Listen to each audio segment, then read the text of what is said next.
Έτσι, τι πάνε. Τι άλλο.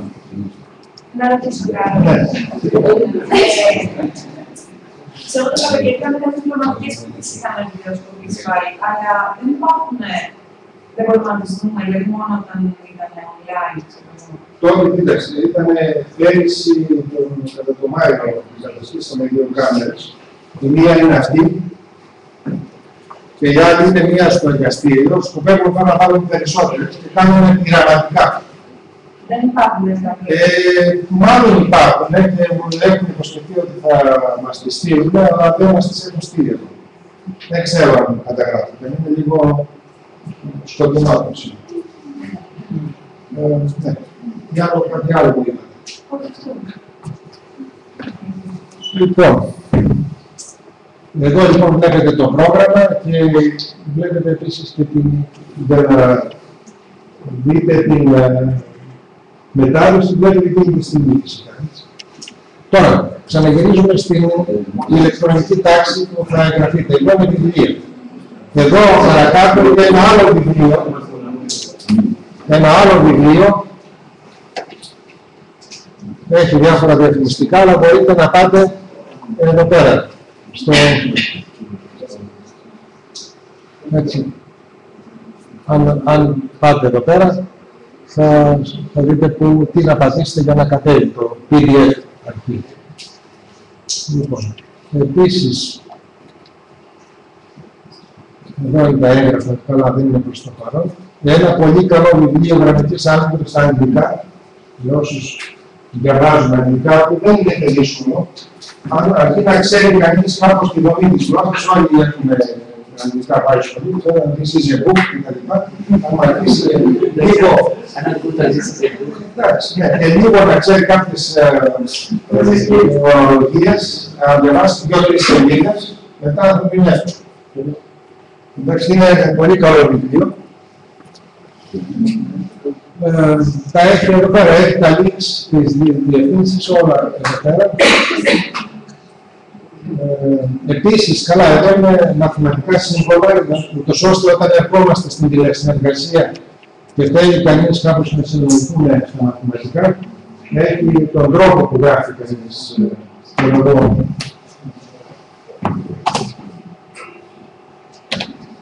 Πρέπει να είναι ανάμεσα από το M και το /M. Τι θέλεις να γράψουμε. Ποιο μαθηματικό σύμβολο. 5 στην 6 στην 5. Έτσι. Αν το γράψουμε έτσι κάπως, να. Αν δηλαδή είναι να συνομιλούμε εκεί πέρα και θέλουμε κάποιο μαθηματικό σύμβολο, θα πάτε εδώ πέρα στα σύμβολα, στη λίγο πολύ, άμα το κάνετε 2-3 φορές. Λοιπόν, ένα πολύ καλό εργαλείο είναι το εξής, αυτό που λέει το υπολογιστικό πακέτο Wolfram Α, το οποίο είναι ένα πακέτο της μαθημάτικας, το οποίο είναι ελεύθερο στο δίκτυο, online, και είναι και χρήσιμο πολύ. Δεν ξέρετε, το γνωρίζετε. Πώς? Το μαθημάτικα, ναι. Ναι, αλλά είναι και στο δίκτυο, δηλαδή δεν χρειάζεται κανείς να τα αγοράσει. Εκτός αν έχει κάποιο ειδικό λόγο, εξερευνητικά, στα μαθηματικά, και δεν τα τρέχει όλα. Ξέρω εγώ, εδώ άμα βάλουμε εδώ, χ τετράγωνο, ή 5χ, συν 6.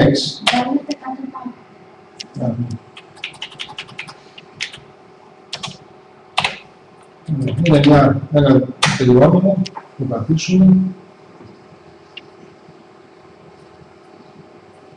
Μας δίνει αυτό το input του τι παίρνει, εδώ πέρα το παριστάνει, βρίσκει τις ρίζες, γιατί είναι παραπολύ, ένα σωρό πράγματα.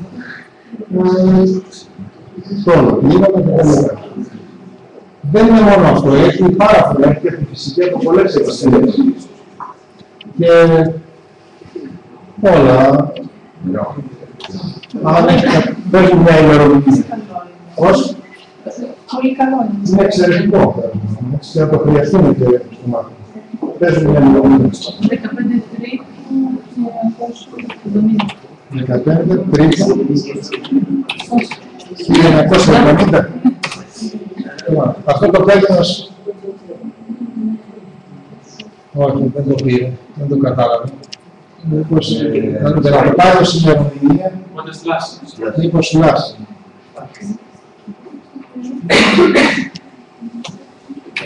Δεκαπέντε.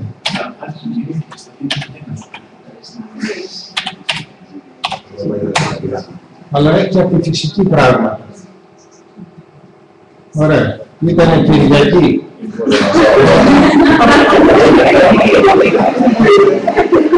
41 έτη, 11 μήνες και 5 μέρες. Τι καιρό έκανε και τα λοιπά. Αλλά πάντως σοβαρά ότι αυτό θα σας χρειαστεί πολύ. Όταν είναι και δεν αναγκάζει το μάθημα. Απλώς σας τα λέω.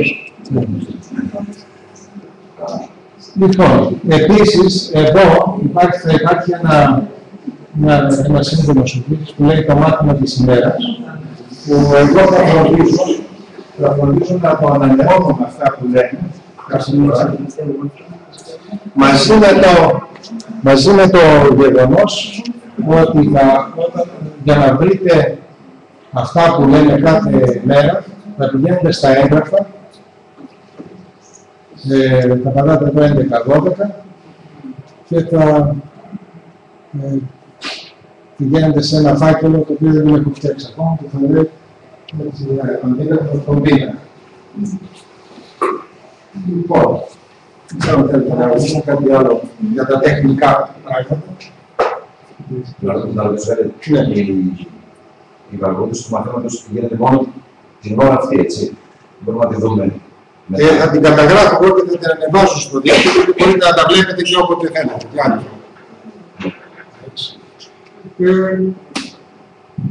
Θα πρέπει να σας δώσω τη διεύθυνση.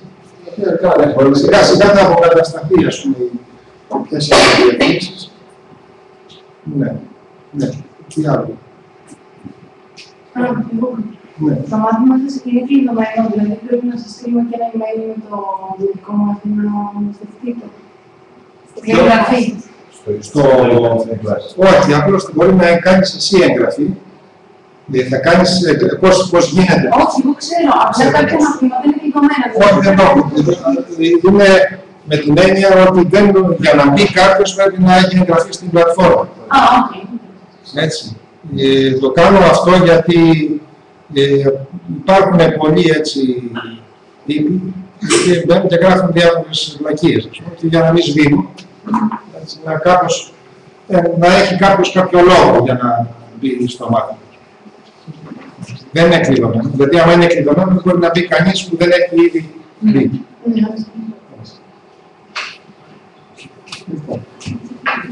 Οποτεδήποτε θέλετε, με σταματάτε και συζητάμε, έτσι. Λοιπόν...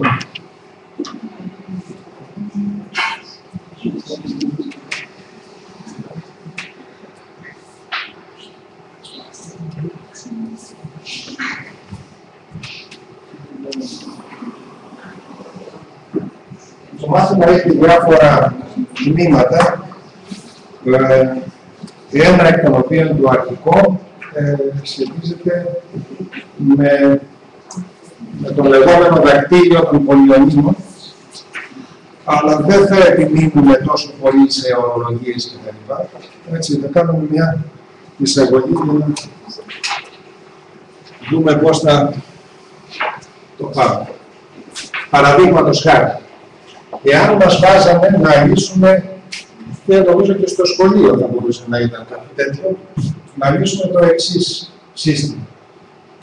7 η πέμπτης και 6 η τετάρτης και 3 η τρίτης και 4 η τετράβα και 5 και 6. Λύσουμε το 0. Και 4 η δεκάτης, συν 5 η επόμενης, συν 3 η τρίτης και 5 εκεί 7 ίσο με το 0. Αυτό είναι ένα σύστημα.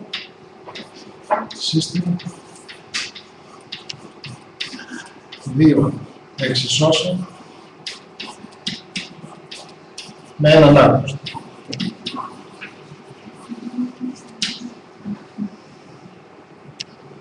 Τι θα κάνετε? Πέστε σας τι γίνεται στο σχολείο. Τι θα λέγατε? Ένα πράγμα που έρχεται στο μυαλό μας άμεσα, πάντως, είναι το εξής, να βρούμε τις ρίζες. Έτσι. Ρο 1, ρο 2, ρο 5, ρίζες. Δηλαδή το F του G,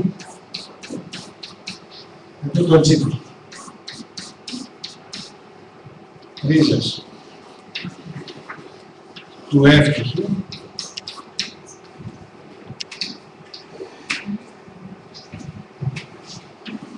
Ξ1, Ξ2, Ξ10, ρίζες του G του G και να πάρουμε την τομή τους, γιατί εμείς θέλουμε να μηδενίζονται ταυτόχρονα και τα δύο πολυόρια. Εντάξει, αυτό θεωρητικά στέκει, είναι σωστό αυτό. Γιατί είναι ποιες τιμές υπάρχει και σε αυτό και σε αυτό το σύμβολο. Αλλά ένα που άμα πάμε να κάνουμε στην πράξη, μπορεί ακόμα και τρίτο βαθμού να είναι, να βγαίνει κάτι ρίζες τεράστιες, ας πούμε τρίτη ρίζα, κάτω κτλ. Και θα πρέπει να συγκρίνουμε ένα-ένα μία προς μία τις τιμές. Δηλαδή θα πρέπει να κάνουμε 50 συγκρίσεις. Και αν είναι κάπως απλές, πάει καλά.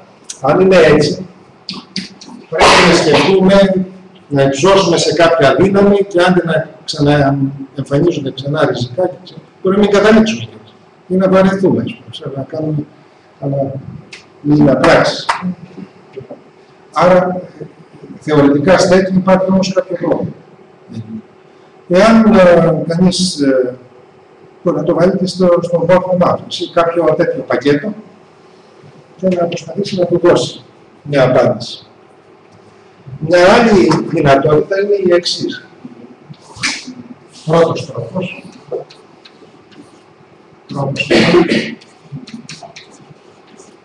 Τομή. Δεύτερος τρόπος.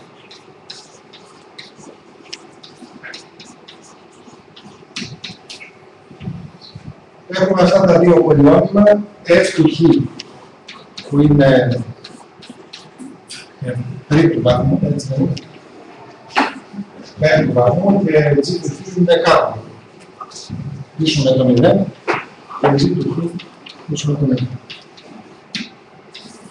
Μπορούμε να κάνουμε τη διαίρεση. Δηλαδή να παίρνουμε αυτό που έχει το μεγαλύτερο G του Χ για F του Χ, θα βρούμε ένα επιλίκο και ένα υπόλοιπο. Με τον γνωστό μας τρόπο.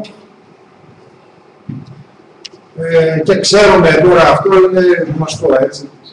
Δεν νομίζω ότι να τα αποδείξουμε ότι το επιλίκο και το υπόλοιπο είναι μοναδικό. Και υπάρχει και είναι μοναδικό και ισχύει ο λεγόμενος αλγόριθμος της διαίρεσης ότι G του Χ πίσω F του Χ επί π του Χ στην ύψιλον του Χ. Αυτή είναι η πρώτη απέτηση και η δεύτερη απέτηση είναι ότι ή το υπόλοιπο είναι 0, το υπόλοιπο είναι 0, ή το υπόλοιπο είναι διαφορετικό από το 0 και ο βαθμός του υπολείπου είναι γνήσια μικρότερο από το βαθμό του εύκολου του διαιρέτη. Βάζω αυτό και απλά θέλω να σας θυμίσω ότι το μηδενικό πολυόνυμο, στο μηδενικό πολυόνυμο δεν επισυνάπτεται βαθμός. Δεν λέμε ούτε βαθμό ούτε 0 δεν είναι σωστό. Είναι περίπου το ίδιο, μάλλον το ίδιο όταν λέμε το μηδενικό διάγνωσμα, το σωστό κατά τη γνώμη μου είναι να πούμε ότι δεν επισυνάπτεται η διεύθυνση. Συνήθως λέμε μερικές φορές ότι έχει όποια διεύθυνση θέλουμε, έχει άπειρες διευθύνσεις. Δεν είναι και τόσο δόκιμο κατά τη γνώμη μου. Καλώς είναι να πούμε ότι δεν επισυνάπτεται κάποια διεύθυνση. Του ιδίου τύπου είναι αυτό. Πάντως, αν είναι διαφορετικό το μηδενός, τότε ο βαθμός του είναι λιγότερο. Γιατί το λέω τώρα αυτό? Ο ισχυρισμός είναι ο εξής.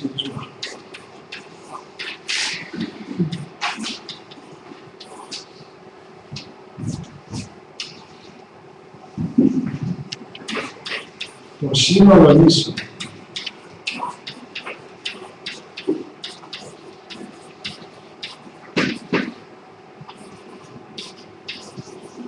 του συστήματος του αρχικού, του F του Χ ίσου με το 0 και G του Χ ίσου με το 0 είναι ίσο, είναι το ίδιο με το σύνολο λύσεων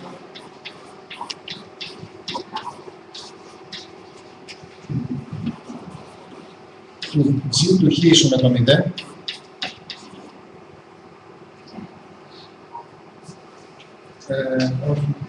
το G ποιο ήταν το 0? Με το F του Χ ίσου με το 0 F του Χ ίσου με το 0 και Y του Χ ίσου. Τι πετυχαίνουμε με αυτό?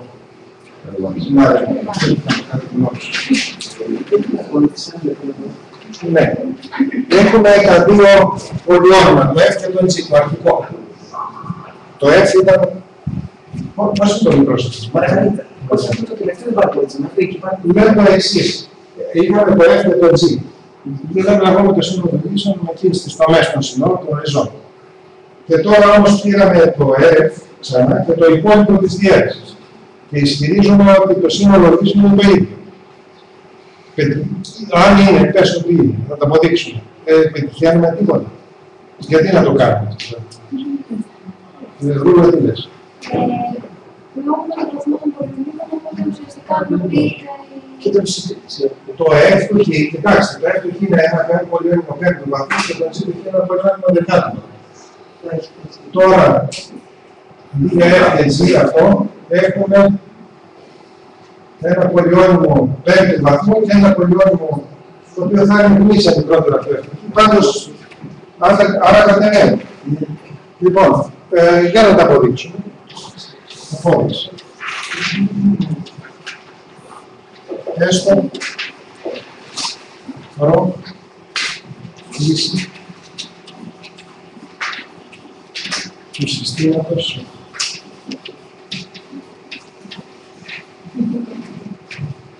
F του Χ ίσου με το 0 και G του Χ ίσου.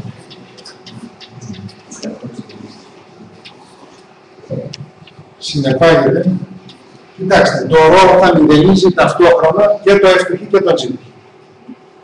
Ναι, αλλά επειδή το υπόλοιπο συνδέεται με αυτή τη σχέση, πάνω, με αυτή τη σχέση,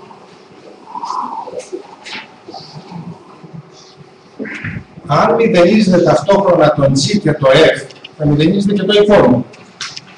Άρα τι θα έχει? Ένα στοιχείο που είναι στο σύνολο ίσως αυτού του συστήματος θα είναι συνεπάγεται ρο, λύση του συστήματος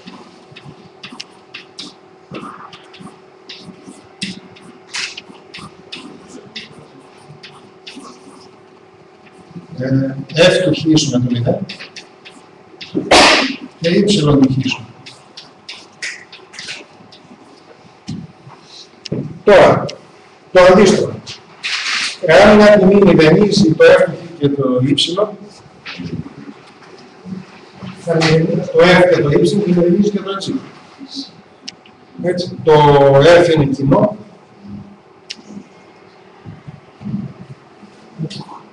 Αυτή η κατεύθυνση είναι προφανής.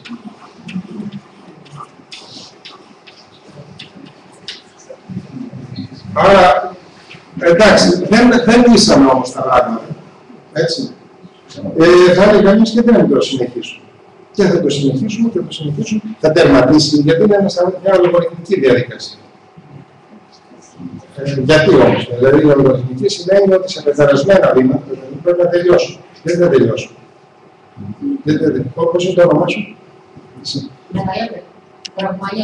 Όχι το μικρό σου. Βάσο. Πρώτα θα μάθω τα... Γιατί δεν τελειώσει αυτή η διαδικασία? Γιατί θα είναι πεπερασμένη. Ναι, γιατί θα είναι πεπερασμένη. Γιατί το σύνολο των φυσικών είναι ελάχιστο στοιχείο. Έτσι, ναι. Έτσι. Είναι η φυσική. Σχετίζεται με τους βαθμούς των πολυονίμων και τα πολυόνυμα έχουν βαθμούς 0, 1, 2 κτλ. Κάπου θα τερματίσει, επειδή έχει ελάχιστο στοιχείο. Και όταν τερματίσει, τι θα είναι?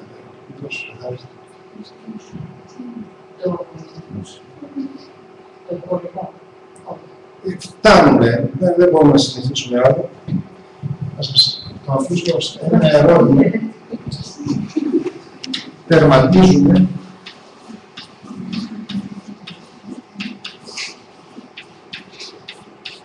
Όταν φτάσουμε στο μέγιστο κοινό διαρρέτη.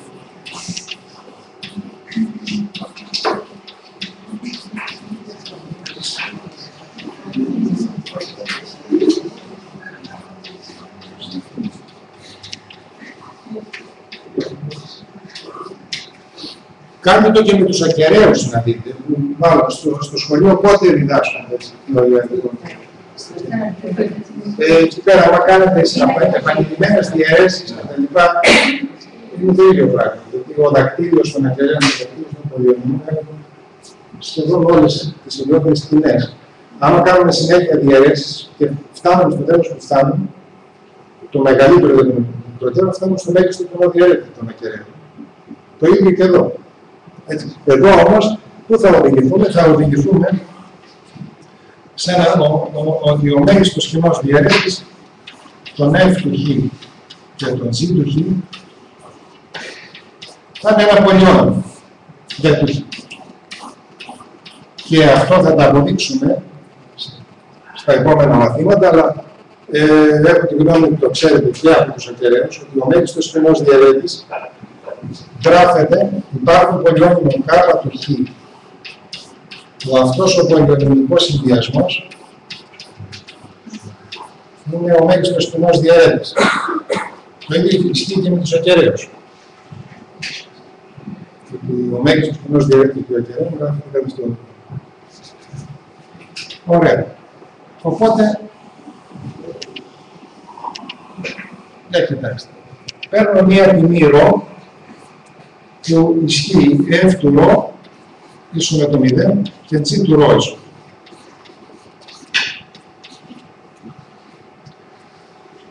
Δηλαδή, ένα από τα στοιχεία του συνόλου λύσεων, του συστήματος που ψάχνει. Τότε, λόγω αυτής της σχέσης, αφού το ρο μηδενίζει το F του Χ και το G του Χ ταυτόχρονα, θα μηδενίζει και το μέγιστο κοινό διαιρέτη. Τώρα, αν δεν του ρο ίσο με το 0, γιατί θα μηδενίζει και το F του Χ και το G? Μην ξεχνάτε ότι το D του Χ είναι ο μέγιστος κοινός διαιρέτης, είναι ένας διαιρέτης πάντως. Να ισχύει F του Χ ίσον D του Χ επί κάτω. Επί ψήφι. Άρα, αν μια τιμή μηδενίζει το μέγιστο κοινό διαιρέτη, θα μηδενίζει και το F του Χ και το G. Με άλλα λόγια, μια κοινή τιμή, μια λύση του συστήματος που ψάχναμε, το σύνολο λύσεων του συστήματος που ψάχναμε ισούται με τις ρίζες του μέγιστου κοινού διαιρέτη. Και θα πει κανείς, γιατί να πάρουμε δύο μόνο πολυόνυμα F του Χ. Το ίδιο. Και 10 και 20 και άπειρα να είναι πολυόνυμα. Πεπερασμένα τρέχει και ο αλγόριθμος. Τι κάνει? Βρίσκει το μέγιστο κοινό διαιρέτη των δύο πρώτων, μετά πάρει το εισάγει και το τρίτο και τα λοιπά μέχρι να τελειώσει. Και ουσιαστικά αυτό που θέλω να σας πω είναι ότι αν έχουμε ένα σύστημα πολυελληνικών εξισώσεων, F1 το χύσουμε το 0, F2 το χύσουμε το 0 και F' το χύσουμε το 0, αντί να βρίσκουμε το καθένα της ρίζης και να παίρνουμε την τομή όλων αυτών, που είναι θεωρητικά σωστό, αλλά πρακτικά είναι εξαιρετικά δύσκολο, αν όχι αδύνατο να το κάνεις, αλλά και αυτό είναι σωστό και θεωρητικά επιλέξιμο και επιτρεπτό, βρίσκουμε το μέγιστο κοινό διαιρέτη. Μέσω των επανειλημμένων διαιρέσεων, που λέγεται αλγόριθμος του Ευκλήδη. Όλων αυτών και ουσιαστικά όταν έχουμε ένα σύστημα εξισώσεων μιας μεταβλητής, στην πραγματικότητα έχουμε να συζητήσουμε συνολογήσεων για ένα μόνο πολυώνυμο. Έτσι είναι ένα πρωταρχικό ερώτημα, έχουμε ένα πολυώνυμο, πώς θα βρίσκουμε τις ρίζες. Και τι σημαίνει να βρίσκουμε, τι σημαίνει να τις βρούμε. Λοιπόν, εδώ έχουμε, μετά θα φύγουμε προς δύο κατευθύνσεις. Η πρώτη κατεύθυνση είναι πολυώνυμα μιας μεταβλητής.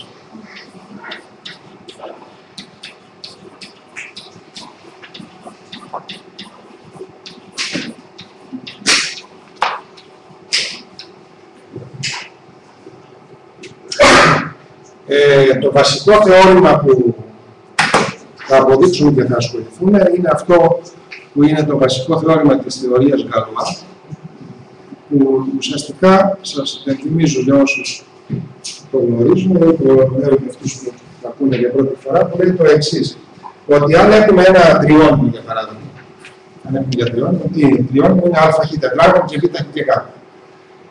Χρησιμοποιούμε αυτό τον τύπο με τη διακρίνωση και λέμε ότι αν ξέρουμε τους τρεις συντελεστές, το α, β και γ, σε πεπερασμένα βήματα, χρησιμοποιώντας τις πράξεις του σώματος, δηλαδή πρόσθεση, αφαίρεση, πολλαπλασιασμό, διαίρεση και εξαγωγή ρίζας, σε πεπερασμένα βήματα, λέμε όλες αυτές είναι οι τιμές που μηδενίζουν τις ρίζες. Το ίδιο ισχύει και για τα πολυώνυμα τρίτου βάθμου. Το ίδιο και για τετάρτο βάθμο. Υπάρχουν τέτοιοι τύποι, όπως με τη διακρίνωση. Μόνο που τρίτο και τετάρτο, ιδιαίτερα τετάρτο, είναι κάτι πολύ πρόγραμμα, που δεν χρειάζεται να θυμόμαστε, αρκεί να ξέρουμε ότι υπάρχουν. Από πέμπτου βαθμού και πάνω δεν υπάρχουν, όχι γιατί δεν τα βρήκαμε, αλλά είναι στη φύση του ερωτήματος. Είναι στη φύση. Δηλαδή, τα πολυώνυμα από πέμπτου βαθμού και πάνω έχουν κάτι κακό μέσα τους. Και αυτό το κάνει να μην υπάρχει αυτός ο τύπος. Αυτό το κακό σχετίζεται με τη θεωρία ομάδων, δηλαδή πρακτικά κάθε πολυώνυμο F', αν το δούμε εντός εισαγωγικών σαν γεωμετρικό αντικείμενο, έχει κάποιες συμμετρίες, κάποιες αρμονίες. Και σχετίζεται λοιπόν με μία ομάδα που λέγεται ομάδα Γκαλουά του πολυωνύμου. Δηλαδή, εκφράζει τις συμμετρίες, έτσι, αλλά είναι κρυμμένο, πολύ κρυμμένο αυτό. Ένα πράγμα που πιθανό να το έχετε δει είναι αν έχουμε ένα πολυώνυμο ακόμα και δευτέρου βαθμού με πραγματικούς συντελεστές, ακόμα και μηδενικές ρίζες να έχει, τότε το γινόμενο των ριζών και το άθροισμα των ριζών είναι πραγματική αριθμή. Ασφαλώς το ξέρετε. Αν έχουμε ένα τρίτο βαθμό, υπάρχουν οι λεγόμενοι τύποι του Βιετά, που ανά δύο, το άθροισμα των γινωμένων να δύο, το άθροισμα των τρία κτλ. Έχουν ένα είδος συμμετρίας εκεί πέρα, που μάλλον πρέπει να αναρωτηθήκατε κάποια φορά. Λοιπόν, τα ίδια έκανε και ο Λαγκράντς πριν από τον Γκαλουά, που έβρισκε κάτι συμμετρίες, κάτι σχεδόν είχε βρει πάρα πολλά πράγματα. Μετά βέβαια ο Γκαλουά απέδειξε ότι αν αυτή η ομάδα έχει μια ενιότητα, τότε υπάρχουν τύποι. Αν δεν την έχει, δεν υπάρχουν τύποι. Μέχρι τα πολυώνυμα τρίτου βαθμού, τετάρτου βαθμού, συγγνώμη, έχει την ιδιότητα πάντα. Θα τα κάνουμε αυτό και θα τα δείτε. Λοιπόν, θα πάμε προς αυτή την κατεύθυνση.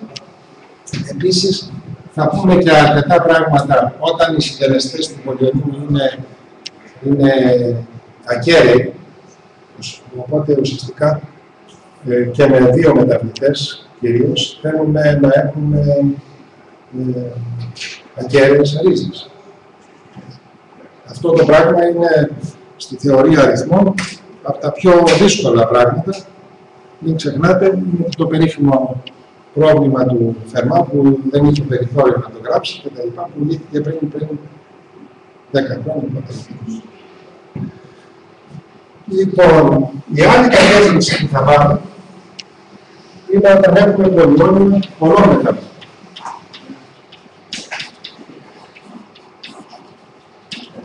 Οπότε, το έτσι σχηματικά κανείς έχει το εξής. Έχουμε ένα σύστημα Χ1 και 2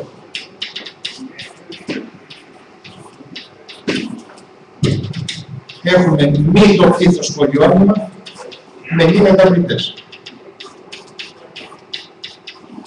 Και αυτό είναι ένα σύστημα λοιπόν που θέλουμε να το λύσουμε και όπως τη λέει, έτσι, όταν θέλω να το λύσουμε, τι σημαίνει. Σημαίνει ότι θεωρητικά τουλάχιστον το σύνολο λύσεων αυτού θα είναι μια νιάδα X1, X2 ψηλή, που ανάλογα τι συντελεστές θέλουμε εμείς μέσα εκεί πέρα, που θέλουμε, τι απέτηση έχουμε, μπορεί να είναι στο R, μπορεί να είναι σε ένα σώμα πάντως, F. Έτσι, επομένως θα είναι στο F, E. Αν είναι στο R, θα είναι στο διανυσματικό χώρο, αν είναι στο C, θα είναι στο C, και ούτω καθεξής, έτσι ώστε F, I. Αν αντικαταστήσουμε δηλαδή όπου Χ1 το X1, Χ2 το X2 κτλ. X1, X2, ίσως το 0, μηδενίζονται ταυτόχρονα όλα. Όταν το I μεταβάλλεται από το 1 έως το 0. Και θέλουμε να κατανοήσουμε αυτό το σύνολο, το οποίο δεν είναι και τόσο απλό. Παραδείγματος χάρη, μπορεί να έχουμε, αν απαντήσουμε σε αυτό το ερώτημα και πάρουμε τα πολυόνυμα αυτά, δηλαδή μεταβλητές, να είναι γραμμικά, δηλαδή οι δυνάμεις να είναι μόνο ένα. Έτσι, ούτε γενόμενο, ούτε τίποτα. Τότε θα έχουμε ένα γραμμικό σύστημα. Επομένως, η θεωρία μας θα πρέπει να ενσωματώνει όλη τη γραμμική άλγευρα. Αν πάρουμε πολυόνυμα μιας μεταβλητής, και ένα μόνο, η θεωρία μας εδώ πέρα πρέπει να ενσωματώνει το πολυόνυμα μιας μεταβλητής. Εάν πάρουμε με δύο μεταβλητές και μέχρι βαθμό 2, θα έχουμε τις κονικές τομές μας, γιατί όλη την αναλυτική γεωμετρία. Επομένως, έχει αρκετά πράγματα που κανείς μπορεί να πει γύρω από αυτό. Θα πούμε αρκετά πράγματα, όπου η διαδικασία θα πάει ότι τελικά, αντί να έχουμε αυτό το σύστημα, μπορεί να έχουμε ένα σύνολο συνδυασμό. Θα το ονομάσουμε ιδεώδες για αυτούς, δεν το θυμούνται. Θα πούμε και μερικές εφαρμογές, αλλά θα επικεντρωθούμε περισσότερο σε μια εφαρμογή που έχει σχέση και με τη διδακτική, που λέει το εξής, ότι όλα τα προβλήματα στην ευκλήδια γεωμετρία, όλα τα θεωρήματα κτλ. Μπορεί να διατυπωθούν με πολυόνυμα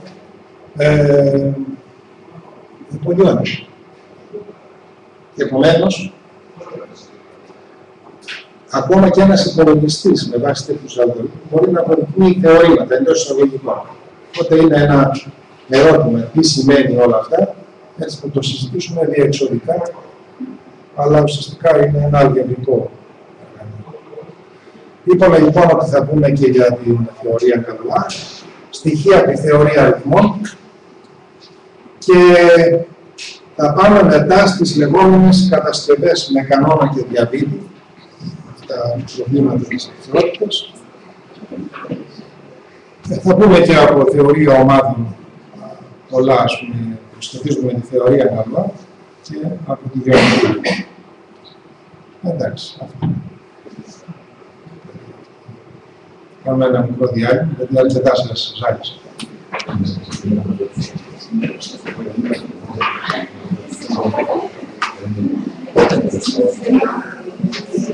Thank you.